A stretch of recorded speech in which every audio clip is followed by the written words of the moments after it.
inna lillahi wa inna ilaihi raji'un, inna lillahi wa inna ilaihi raji'un, inna lillahi wa inna ilaihi raji'un. A yau 17 ga watan 8 shekara 2025 abubuwa na bakin ciki sun faru da yawa ba ya kasar mu ba har ma a duniya baki daya.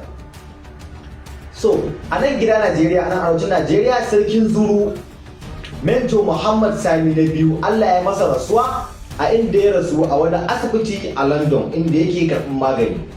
Allah ya masa rasuwa iya da shekara 81.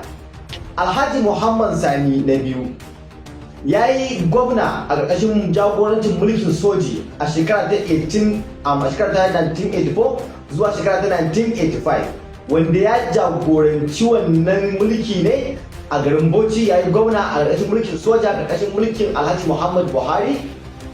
Sannan kuma idan muka koma Pakistan, ambaliyar ruwa ta kashe mutane sama da mutum 340 a ƙasar Pakistan sakamakon ambaliyar ruwa. Sannan kuma mutane sama da 150 ne suka ɓace a yammacin ƙasar Pakistan.